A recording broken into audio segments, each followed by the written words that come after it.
kicking off here. I will leave a few minutes for people to trickle in, but we will be getting started shortly.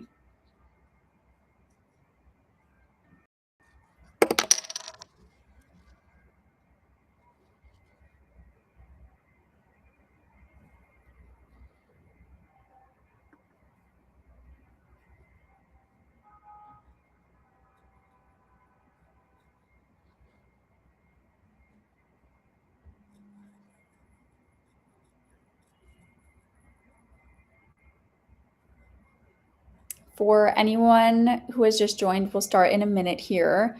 Super excited to kick off our conversation. I'm joined by the 8x8 CX specialist team, and we're going to have a great conversation.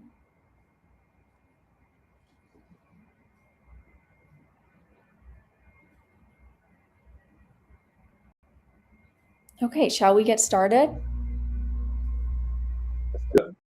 All right. Hello, everyone. I'm so excited to be kicking off our webinar today. I am joined by the 8x8 CX and Emerging Technology Specialist team.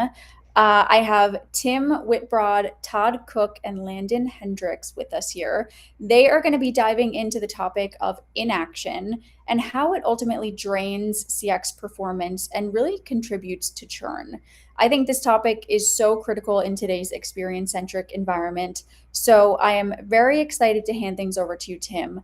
But before we do that, I just wanted to mention that we are live here. We would love to see your questions and answer them today.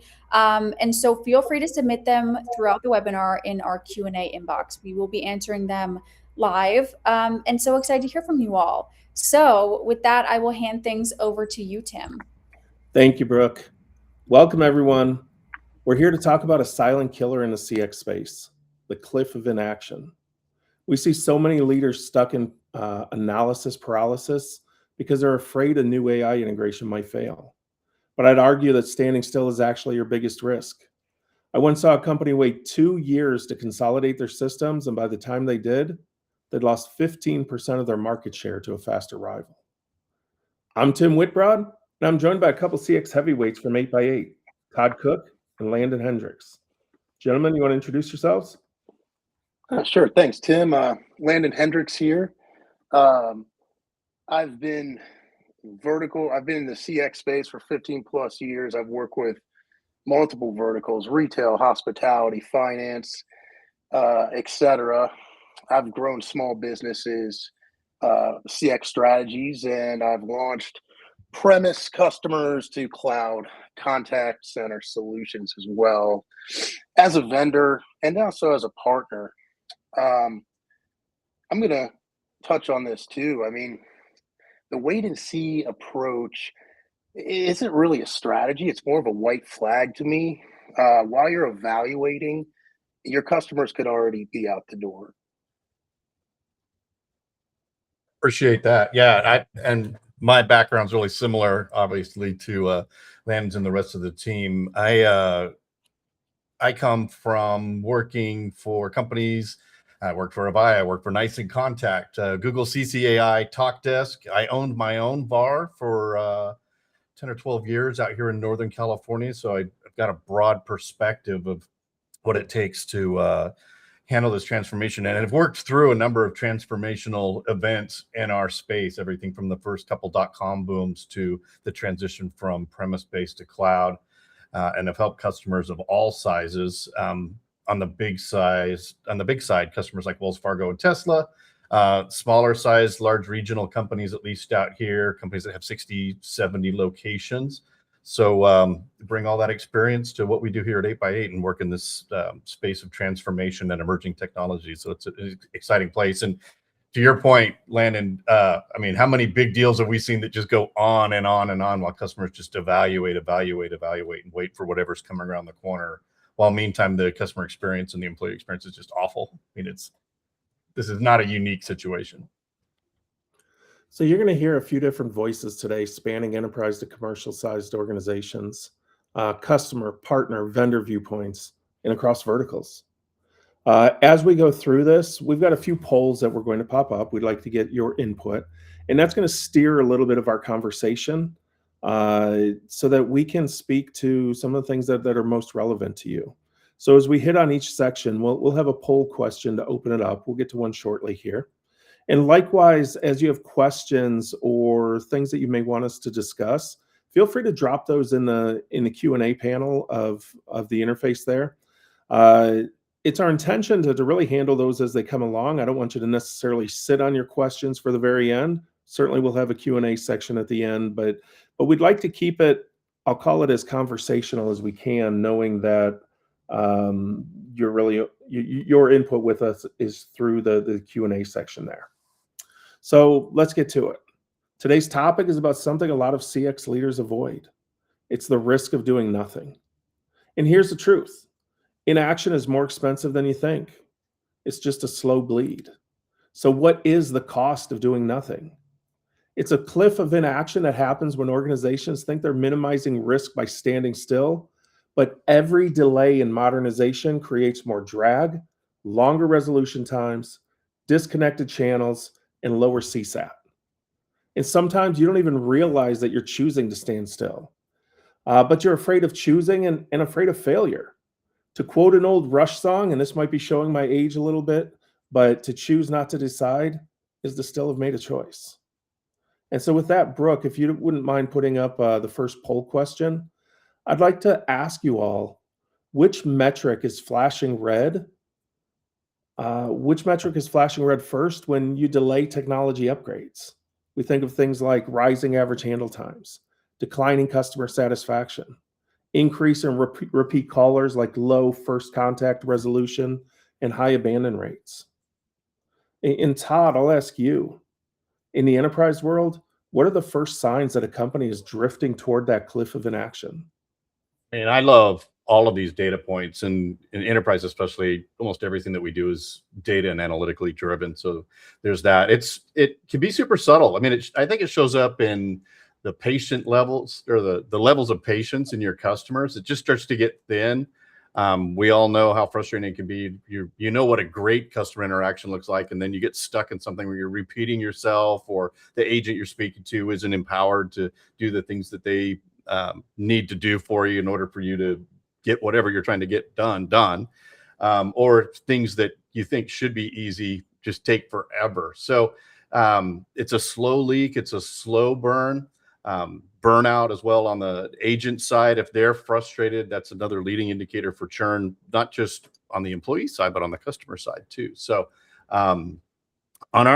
with our tech, our customers would see changes in customer sentiment, and even an increase in keywords that would be sort of indicators for friction or unhappiness, and maybe even things like utterance of competitors could all be indicators that you start to see those things come up. It's an indicator you're starting to have some issues. Yeah, I mean, and the slow leak, even it can sink the boat, right? In the commercial space, it's going to be faster. If the customer's got to repeat the story twice because the systems don't talk to each other, I mean, they can be gone, right? They can move very quickly away and look for a better solution. And the inaction just amplifies the friction every single day. Yeah, and I like to refer to the trifecta of inefficiency. It's low FCR, you're delivering poor service. It's high AHT, that average handle time, you're doing it very expensively. So poor customer service, doing it expensively, and then with high abandon rates, customers just giving up. It's not a good combination. That leads to things like those declining CSATs, declining NPS scores that we talked about. The cost of inaction grows every year because customer expectations aren't staying still. In fact, it was a few years ago, there was a survey, I believe it was from Forrester. They do their, it's something along the lines of state of CX that they do every year. And I think this was 2023. I could be off on the year, but they basically said that CX is at an all-time low in terms of consumer impressions of it. We're at an all-time low, and that's a slap in the face to all of us that work in this industry and have worked in this industry for a long time. But when you think about it, it's not necessarily that we're doing worse than we ever have. Certainly hope not. But those rising customer expectations, 2020, when we saw the COVID shutdown and quarantine, all those expectations changed. They all blew up. And many of those are things that we're still struggling to catch up with now. So those expectations of what the experience should be, the ways we should meet our customers where they are, how they want to be met, in the ways that are right for them personally, uh, we're getting there, but not quite at the pace with which those things are changing. Yeah, I think you're right, Tim. It's the expectations are through the roof. Companies that do this well really set the bar for everybody else. So you think about you're in a vertical, and especially nowadays where you can buy. I mean, I can buy things from anywhere practically. I can get on Amazon. I can go down. I mean, just so many areas where I can go. There really is very little differentiation left other than the customer experience. So if you're not delivering a great customer experience, the expectations being set by your direct competitor, it's a dangerous spot to be in for sure. I think you're absolutely right. Hey, and Yeah, sorry, I was going to say, as I look at the chat, I see a few questions in there. How can internal resistance be overcome when employees and managers refuse to adopt AI technologies because they won't expose the real situation inside the company? I love the question. We're going to hit on that one a little bit later. So we'll hit pause on that one for a little bit. Debbie asks, how does everyone use sentiment analysis across omni-channels, survey comments, speech to text, transcription, and chat? One of you gentlemen want to offer up some thoughts on that? I'm sure we both do. yeah. I mean, sentiment analysis. And what I was going to say, kind of, to start this too, is like even a smallest startup now has to have incredible CX, right? And we've got sentiment analysis is now reaching out even to the social listening world. And if you're a small retailer and you're out there trying to sell clothing or something and you just have an email address, right? And you're using like Instagram push ads and stuff, you are competing against similar vendors that already have that in place, a small contact center in place. It doesn't have to be robust, right? But that's what people expect. They don't want to just purchase something and write you and say it's the wrong size. They want to be able to reach out and contact somebody, right? And so, and Todd, I'll let you speak to the question a little more. I just want to throw that out there. Yeah, I think you think about what omni-channel looks like. You're like, how do you discern sentiment analysis from an email? And there's some ways to do that. I think the correct approach is you need to utilize every data point that you can get at and then analyze it in a way that makes sense. So you're not just looking at sentiment analysis. You're looking at listening to every word of every call and getting that kind of the passive voice of the customer. Then you've got post-call surveys, the after-call voice of the customer, right? Which a lot of times is sort of skewed. In fact, I think we're seeing more companies moving away from surveys just because, at least for me, I only tend to do a survey when I'm really mad or really happy, right? There's not a lot in the middle, and I don't often give constructive feedback. I just want to let them know that I'm frustrated. So you want to look at all of those things together, combined with post-call notes from the agent, talking to the agents, following up. It's got to be a blended approach today because we've got all this data, and actually it's probably one of the best ways that we can use AI is we've got all this data, but now how do we glean insights? And I think more importantly, operational insights from all of that. So you get as much data as you can, and then you churn through it. Todd, you mentioned all the data points, and you hit on those things that we have as folks who are running contact centers or running CX organizations. But I also think about the specific customer data points. When I sell you a widget and you later call me, I should know who you are. I should know that you just had an order delivered. What's in that order? What are the possible things that maybe could have gone wrong? And to Landon's point about social media listening, you should probably be checking your social media as well. Is this something that you've posted on recently? And then you take those things and they can drive the way we interact with you. In essence, as a brand, I really want to know why you're contacting me, maybe even before you necessarily know why you're contacting me. You recognize something is wrong, but I can get ahead of that a little bit using those data points and deliver on those higher expectations that folks have. Yeah, I really want people to know who I am, and think about the organization. You've only got limited resources, so you really need to understand where you can apply a turn of the knob to actually get something done, right? And a big part of that is not the person that bought something from you one time, but the big customer that's struggling, that you can't afford to go away. Like, you need to know that. I'm not saying you want to segment, but you should understand all of that. And we're just scratching the surface of the type of data that should be pulled into those decisions. It's not just stuff that comes out of the contact center, but it's all the gold that sits in your CRM. So those integrations are super important, and being able to blend all those analytics together again in a way that makes sense and lets you make the right decisions, critical. It's a difference maker. So what I'm hearing is customer expectations are not waiting for your tech roadmap.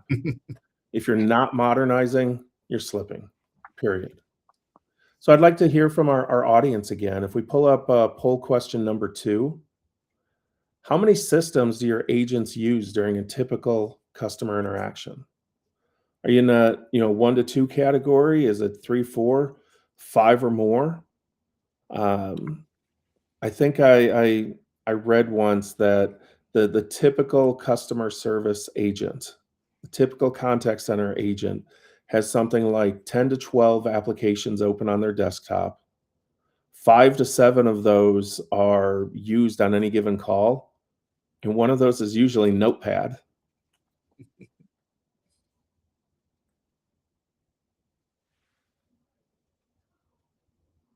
Landon, thoughts? Yeah, I mean, the manual work is really the silent killer here, right? And it doesn't just with the agents. It can be, workforce management using spreadsheets, et cetera. But how many times have I seen companies where the agents are copying info, between the tabs? And that's not a process, right? That's really a liability. Um, and you can't pay people to be a human copy paste machine just because the tools don't talk. It's a waste of talent, and it's a drain on productivity. I mean, an agent comes to a business to add value, right? And that doesn't really add much value for them. And we think about saving money, and it's really easy to talk about saving money by not buying new tech, but then what's the actual cost?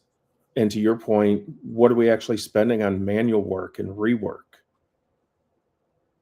Yeah, it's a lot more than customers think. Our team and I do a lot of this. We go out and do these business value consultation sort of engagements. We go on site and we talk with the CX leaders, the C-suite. We talk to the supervisors, people managing the contact center. And when we sit down and talk to the agents, and we see these screens all over the place. And then you think about, you don't even just the screens are a lot, but the other systems, to your point, Landon, the authentication, the amount of just typos that cost companies money.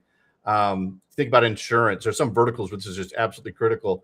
They don't get paid unless the claim is correct. Like, the data's got to transcribe correctly. So there is so much money to be saved here. And when you look at these cost models, the time to do the rework, the lost productivity, missed opportunities to upsell customers, where customers have friction, it's a lot harder to get them to renew or buy new stuff from you. It goes on and on and on. So I think a lot of the opportunity for us as CX leaders in this space, or consultants, where we come in to really try to help customers figure this out, is not only exposing them to things that they may not have thought about, or maybe even buried under other layers of other obvious things, but then helping them through that, pull the data out so that we can do ROI and value achievement in a way that really speaks to the business, makes it easier for us to sell into these guys, because now we can justify it.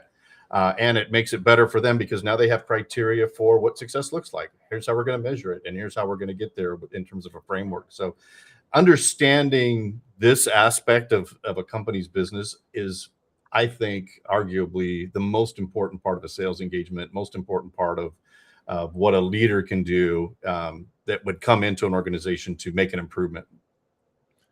In that poll, just within our audience here, we had 83% of folks were in that 3+ applications, but a third of folks here in that 5+ applications. meaning every single call that an agent does, they're in an application, they're jumping to another application, they're jumping to another application. Bill offered up some insight here that they use Notepad to record ACW in real time. Watch for AHT going up if the ACW is getting more attention. It depends on which KPI you're putting focus on, and that's absolutely true. It's trying to find that balance in terms of what we're monitoring, what we're measuring, and what we're goaling on.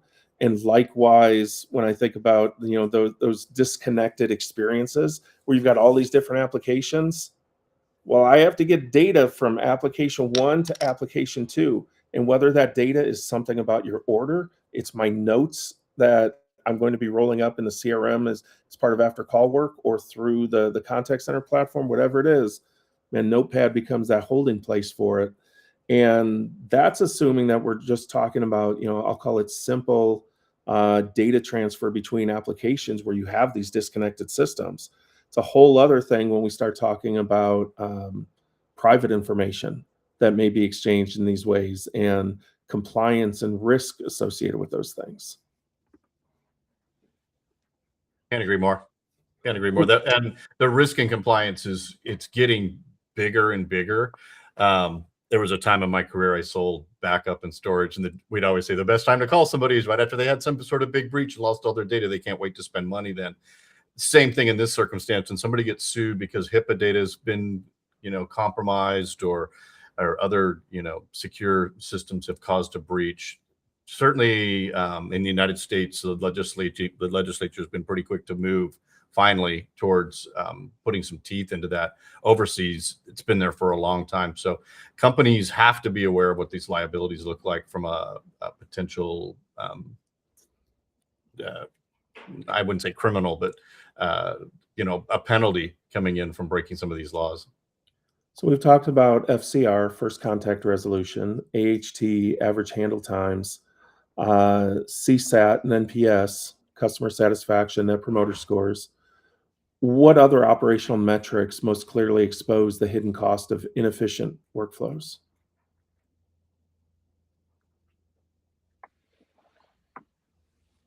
Landon, you want to take it? Yeah, I mean, it's a good question because it can be different for every business. I mean, I'll have a conversation, I'll have 5 meetings, and it's a different metric per meeting, per business, per vertical, right? And so you have to really, obviously, coming in, know your business, understand what impacts you and where the ROI is in automation, and is that the right solution? And it's not always the right solution, right? So it can very likely change per business, and I think that's one of the things, especially in my world, that I'm seeing a lot there. To answer the question, though, I put a lot of focus just on handle time to start with, just because I want to understand what those calls are about and if they're being handled quickly and efficiently. Yeah, me too. It's especially average handle time and first call resolution. If you're resolving a very high number of your calls satisfactorily, people don't have to call back to do things, and those calls are short, you are running a very efficient operation. Now, to your point, that may not be what you want, depending on the org. And I talk to customers sometimes, they're like, we don't care how long our agents stay on the phone. We are we're in the people business. We want people chatting them up. And I sometimes really love that. Other times I don't want to talk to a person at all. I just want to have an automated system. So yeah, all the things that you mentioned, Tim, for sure. I love it because those are very easy to tie dollar amounts to. I think the other sort of hidden one is understanding your customer churn and your employee churn. If your churn is starting to grow, if your agents are leaving and they're not sticking around, you should really understand why. And it's likely because your tools are frustrating. And it may be that the customer interactions are frustrating too, but the tools can help with that too. So all the things that you mentioned absolutely are critical, but I'd look at churn as well. And then again, don't be so pragmatic or so focused on just those. Really understand the customer's business, because just attacking that may not be the right answer. One, you mentioned too, those folks that are in the proverbial people business. In essence, we don't care about the average handle time. We see quite a few of those. It's not so much that they don't care, but they have I'll call it a higher tolerance for those. But when that happens, number one, you better not, you better have a first call resolution right around 100%. But secondly, abandonment rates. You think about abandonment rates, if people are giving up before they get to an agent, whether that is in your self-service, your IVR or voice bot, chatbot Mhm. experience prior to getting to a live person, whether that's somebody who's waiting in queue. Hey, it's nice to say we don't care how long the calls are, but when somebody is waiting in queue, I heard once that the first 4 minutes, and this was a long time ago. I would argue it's much less than that now. But the first 4 minutes you wait in queue feel like 4 minutes. Every minute you wait after that feels like at least 2 more minutes, and so those things take off. I think that was literally 20 or 25 years ago. I heard that. I have to think that's about 90 seconds now. We are very much in an immediate gratification culture, and I am this way. I am not good at waiting. I get very antsy, and I am quick to give up. And so you start tying those things together, and then ultimately, how does that map to conversion rates? Right. Uh, are the worst thing you can do is have busy agents that are non-productive. Mm. They're busy, they're doing all this stuff, and likewise, then your customers tend to be busy. Do we see that translating into positive cash flow or negative cash flow? Becomes critical. But with that in mind, Landon, I'll throw this one to you. How should Yeah. CX leaders prioritize which manual processes to automate first? Yeah, and it's very vertical specific, but typically it's the low hanging fruit, the things that repetitive tasks that agents are always saying, gosh, another password reset or another what's my balance, right?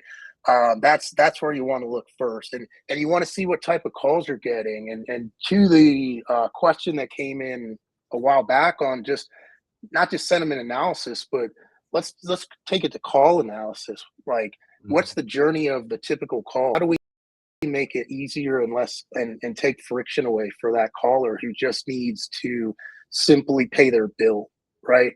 Right. And things like that. I think that's where you would probably want to start. Well, and understanding that, to your point, like as a supervisor, as a leader, I should be able to have the answer to what was the number one reason that people called into our contact center last month?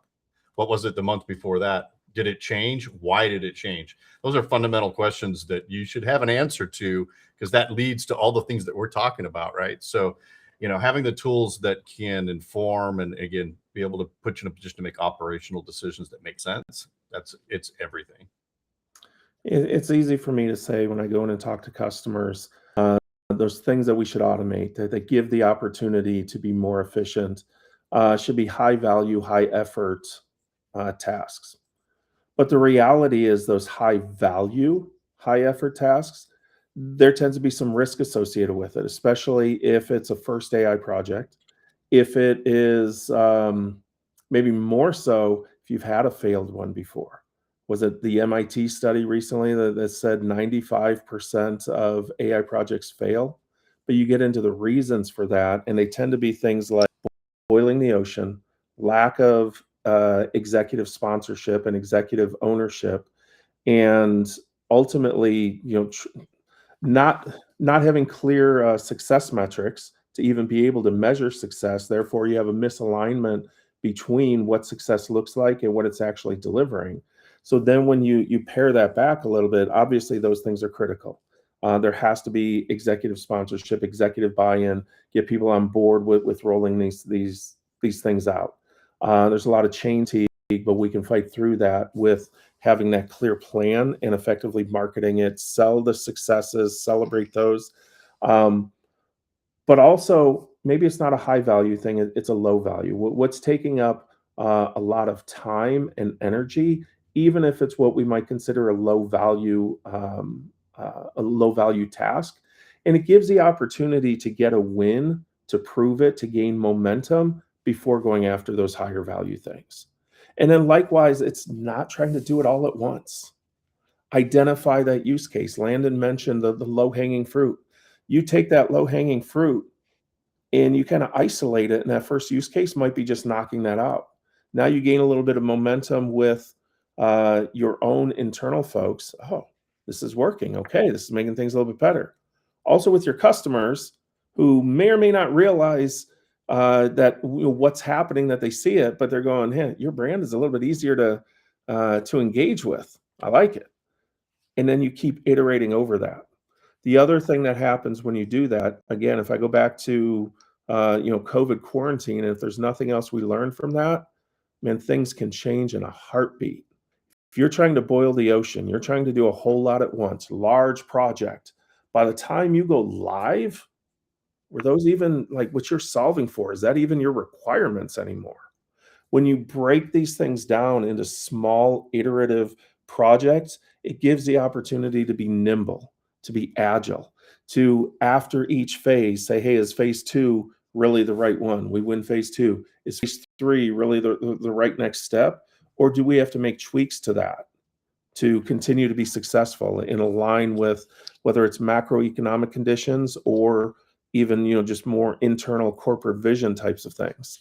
So those are the things that we as a team consult with folks on every day, is laying out what does success look like, mapping the path to get there, and then consuming that and deploying that in digestible steps that allow you to measure success. It has to be quantifiable. See what success looks like, define success, and deliver on that as we go on to each next step. And there has to be a clear value from each step in the process. Okay. I could talk about this all day. It's one of my favorite parts about what we do. And it's everything that you just mentioned, Tim, is exactly what I think differentiates our team and how 8x8 engages with our customer base and our new prospects versus other people in the industry. And you heard my resume, but having worked at just about every other major company that's out there, it is a different sort of approach. And you just nailed it. Data driven. Use the data that you've got to identify where the problem is, how you're going to fix it, what the KPIs are going to be and where they need to be so that you define success. Communicate with the executives so you get the buy-in. Everybody's on the same page in terms of what we're trying to do, how we're going to do it, and how we're going to get there. And then focus on the framework. When we come back from doing these sort of enhanced business reviews and these consultations, I like to stack rank the recommendations based on this is what's super easy. And I'm glad you mentioned risk too, because that's a big reason why companies don't do things. I was looking behind me to see if my Jolt Effect book was here, but the opportunity to be really successful is there, but it's an unknown.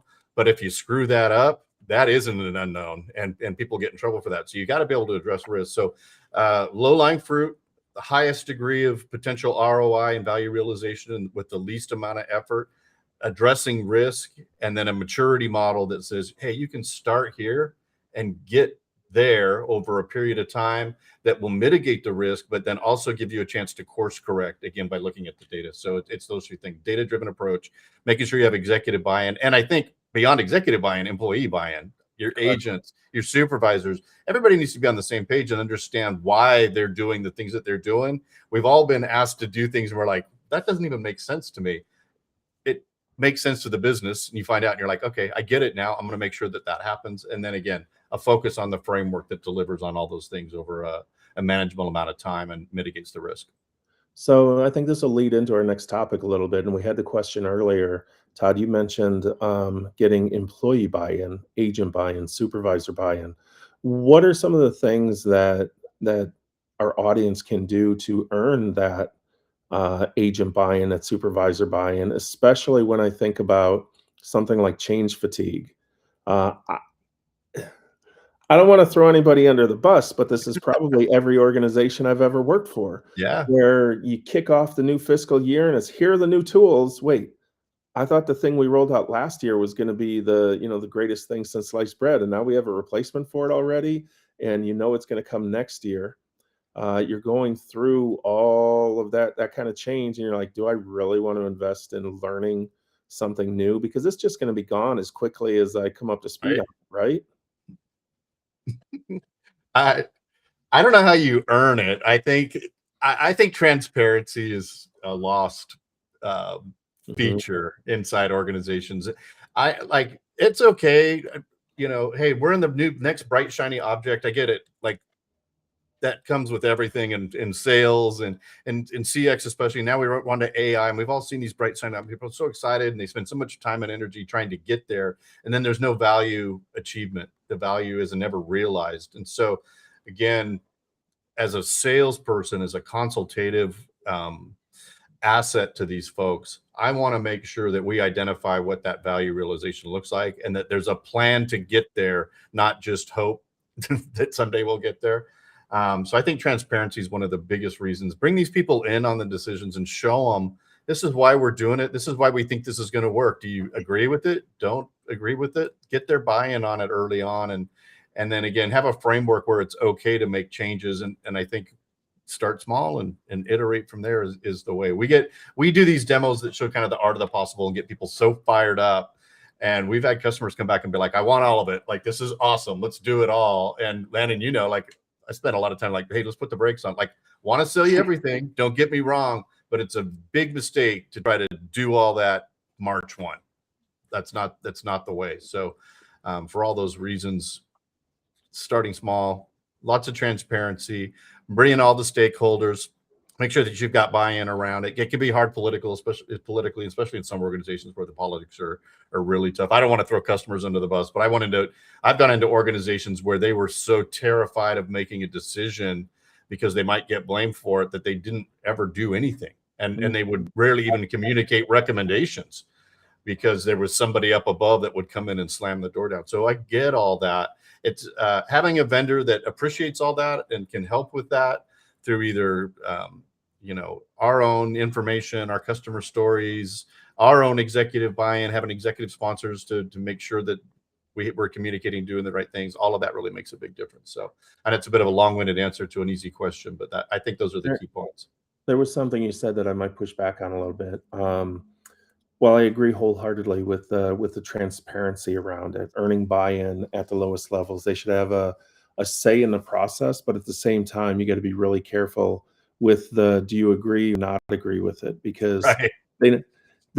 The lay folks, the common folks like us, we don't actually have a say in that. We can say, hey, this is what we like, this is what we need, but at the end of the day, the change is going to happen. So then it becomes a matter of having a genuine voice in the process, but also recognizing that at the end of the day, whatever change happens, we all got to get on board with that. And a lot of that happens at what I might call the mid-manager or supervisor level of, it's okay to have pushback in the decision-making process, but once a decision is made, that's the decision, and everybody gets on board.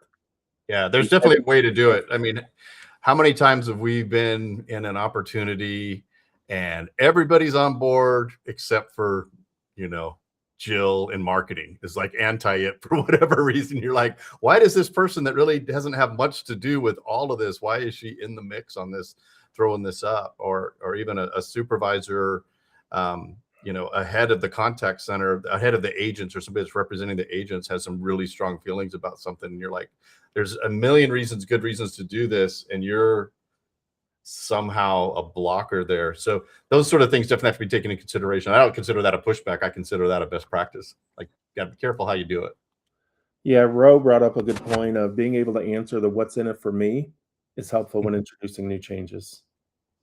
Earning that buy-in, earning the recognition that this will make your life easier, improve your metrics that you're measured on. You get, whether it's more bonuses, more commissions, or just simply less headaches.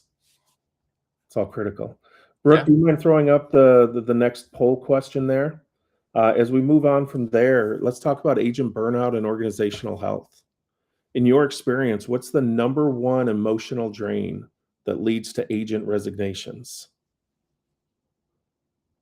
You got dealing with angry customers due to system delays, frustration of knowing the answer but not being able to find it in the tech, repetitive manual data entry, the copy-paste grind that we talked about earlier, lack of modern tools to do the job well.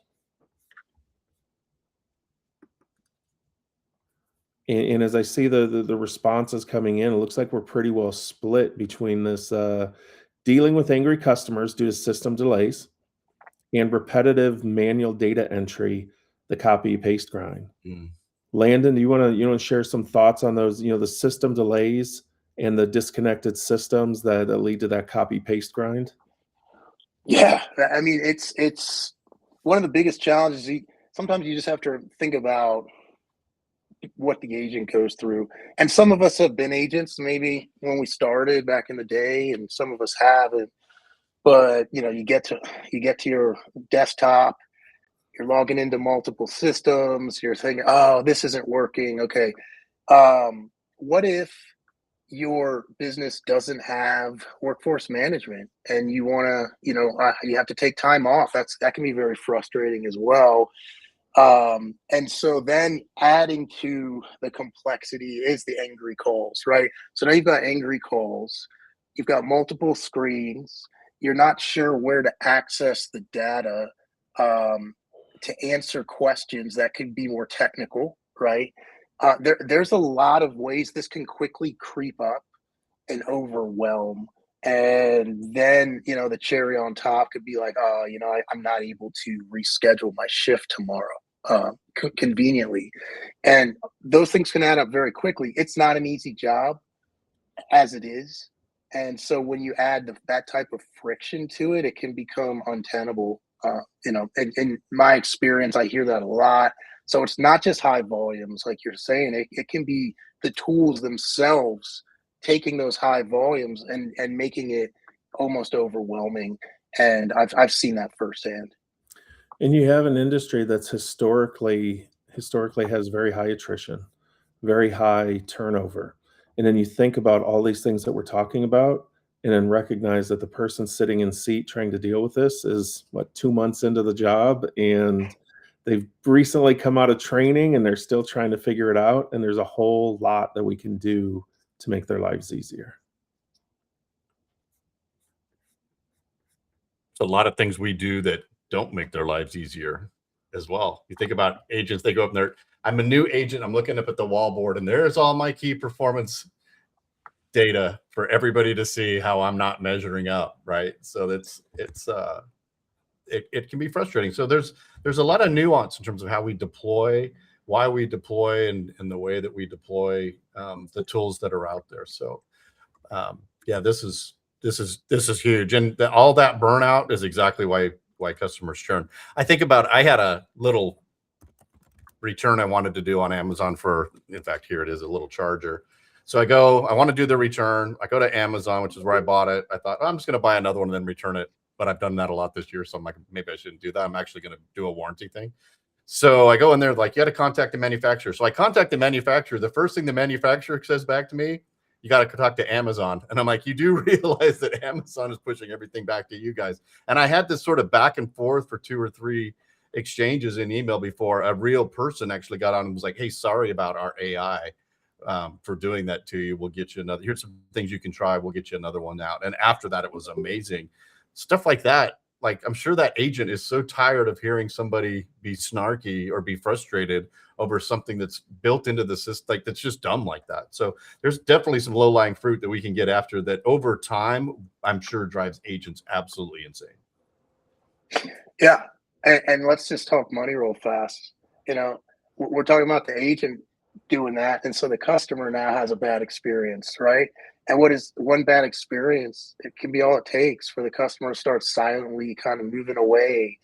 And not every customer complains. It takes time to complain. You have to go and call somebody else, and right. And so they might just say, I'm not going to renew with this. Or I just buy another one and return the broken one. Now they're out $50 just Exactly. because it was a little too hard for me to figure it out. And then they don't get any data on what went wrong with it, why it returned. There's all of that is these hidden costs. Like, there's the obvious cost of losing the product, but wouldn't you like to know why I returned it in the first place? You can go back to manufacturing and figure that out. Like, there's so many, these things just cascade until down at the end, you're just like, my agent quit.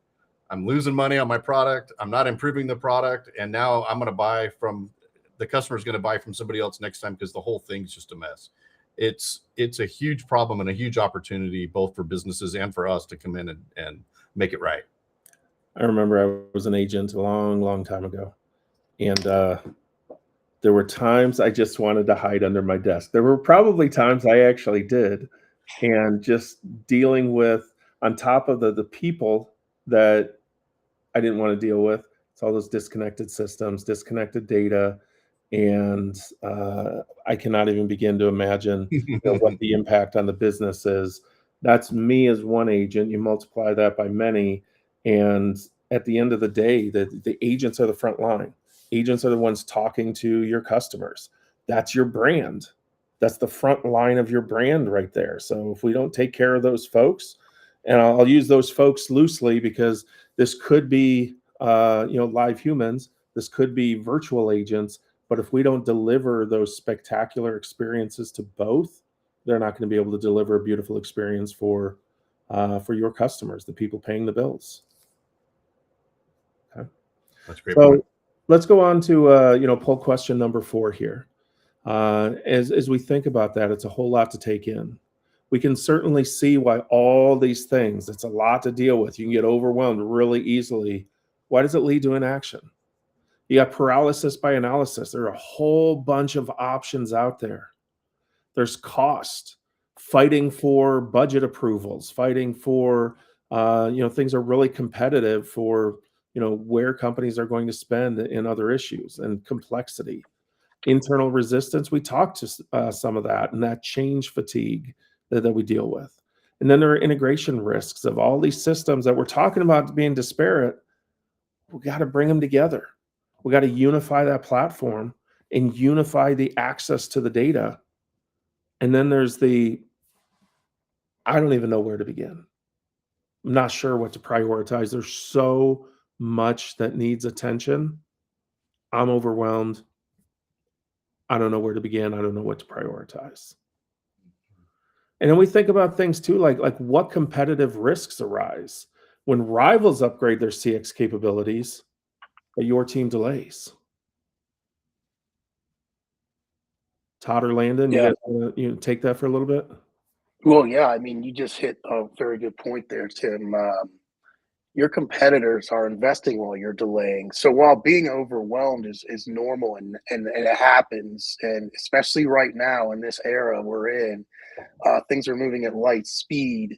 It's still something you have to sit and address. And competitors can steal your renewals, your cross sells, and eventually your logo if you sit on your hands. And to go back in time a little bit, 15 years ago, this happened with SMS. I would meet with customers all the time and ask, hey, what's your plan for SMS? You've got a lot of opportunity here.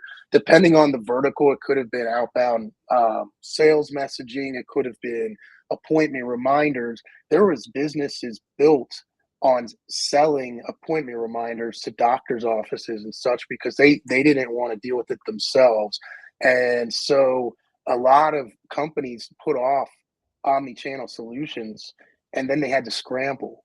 And many times, like I said, they set up for a third party, and then their digital data is now in a silo. And so now the challenge is getting it all back, consolidation. They didn't have really good insights on those digital interactions, and so it can become an avalanche very quickly. And so it's very important to start taking action immediately, start thinking and strategizing on what you can do. And I don't want to get ahead of the conversation. We're going to touch on that, but those are things that are top of mind for me when it comes to this topic. And we talk about inaction. Your inaction is an opportunity for your competitors. But at the same time, they're facing the same challenges. And their inaction is an opportunity for you. And there's a matter of seizing that opportunity. Todd, I've heard you talk about brand equity. You want to dive into that a little bit more here? Oh, I mean, your brand, like I said before, I think your brand and your customer experience is one of the last competitive differentiators that's out there. It just is. And we've seen how strong your brand equity is, or how strong it can be when you think about customers like Nordstrom, who's if you know anything about Nordstrom, and I sold women's shoes before when I was in college, so I know a lot about Nordstrom just as a customer and as an employee. But you think about, they've had a lot of turmoil over the last 20, 30 years navigating the retail space and all the changes there. But one thing that they're absolutely have maintained is this really strong brand equity, known for great customer service. Amazon's another perfect example. So there's the positive side, the opportunity side, to really go out there and just crush it in your space and put the pressure on all your competitors. Like, if you're not doing it like we're doing it, you're going to be done. And by the same token, I think so many times back in my career, and I won't mention names, although I'd love to, DM me and I'll be happy to share with you, where I have to explain to my boss, we're not going to get this deal with this existing customer because their deployment was terrible. And when they call into customer service, it's terrible. Man, that is a heartbreak. Like, we love you, we love the product, but our customer experience has been terrible. It's one of the things I love about 8. I never have those conversations here. And in fact, if anything, they're like, you guys are awesome. Yeah, come in and talk to me about some other things that we can do, because we know the risk is mitigated by how great our customer experience is. It's just, like Landon said, it affects so many different areas of your business. It's just such a huge mistake not to look at this as a primary. I will say it feels like in my career that companies are finally starting to get it. They're getting it more than they used to. I don't know if everybody gets it, but for sure, I think COVID had something to do with that. As we go into this more, everybody's doing more things from home, more things online. Customer experience has just gotten a much more pronounced. It's not so personal. And so that opportunity there has gotten a lot bigger. And then again, to your first point, Tim, customers' expectations are a lot higher because there's an app, and we're used to getting things done fast and quickly and communicating any way that we want, and having people know who we are already and having them understand at least some idea of what I'm trying to do. The bar is getting set higher and higher. So I don't think CX itself is getting any worse, but certainly expectations and opportunity, probably most importantly for companies, is going sky high. It's through the roof. There's a great saying that we've probably all heard: if you don't take care of your customer, someone else will. And today, that someone else probably has AI, automation, and unified systems and unified data that they're using to serve their customers. Again, it's that our inaction is somebody else's opportunity, but likewise, somebody else's inaction is also our opportunity. Always cheaper to keep a customer than acquire a new one. Cost of acquisition is always higher. So anything you can do to hold on, decrease your churn, cross-sell so much easier on a customer. You already know who the people are, what the opportunities are. I mean, this is stuff that aligns well with your C-suite, your upper management. This all resonates with them. Those are arguments we don't have to make. We have lots of other ones that we try to espouse and show how this would be a benefit to them. But almost everybody agrees on those two things, Tim. So, Brooke, if you want to throw up poll question number 5, this is our last one. Actionable steps for CX leaders. We're ready to take the plunge. We're ready to make a change, but you need executive buy-in and you need budget approval. What's the biggest hurdle to getting executive buy-in for CX spend right now? It's hard to prove and articulate ROI and revenue impact. Change fatigue, we've talked about a little bit from previous failed projects or just previous projects in general, even if they've not failed. Misalignment between IT and CX goals, and lack of a phased, low-risk implementation plan. So enough doom and gloom. How do we slow that slide? How do we move away from that cliff of inaction and toward a happy place of action? Yeah, I mean, the first step is don't overcomplicate things. Let's find the smallest meaningful change that produces a win. And let's just automate one manual process and move on it. I have this conversation daily with customers, and everybody's already said, don't boil the ocean, etc. Like, you don't have to. Let's just start. Make progress. It can be quite simple when you analyze it. It starts small. Just kill one manual process this quarter. Automate the call logging, integrate your data source, show the win, and build from there. Todd, do you want to kind of speak to ways to do that? Hey, before I mean, Todd takes that, before Todd takes that, as I look at that poll, misalignment between IT and CX goals. That's the single biggest thing that for myself that that I think I face and see in our customers. If you could in the chat, I'd love to hear from folks whether the budgets and or final decisions sit more in the IT organization or in the CX organization. Is IT giving something to the CX organization that here deal with this, or is the CX organization in a position to effectively pull IT along? And while they do that, Todd, go ahead. Yeah, I think about some of the lowest lying fruit that's out there. I'm dealing with a large manufacturer of tires. Strangely enough, one of the cool things I love about our business is I get to work with everything from pro sports teams to people manufacturing tires one day to one of my biggest sales in my career was to a chicken farm, a very well-known national chicken farm. So always something crazy. These guys, their number one problem that they had in their customer service center was that when a customer called into their customer service line, their IVR options were such that the one that would get him to them was at the end. And so they were going off to somewhere else before they would actually get to where they were going. And all they needed to do was move that up. That's a perfect example of the lowest lying fruit that would be so easy to change, that made such a meaningful,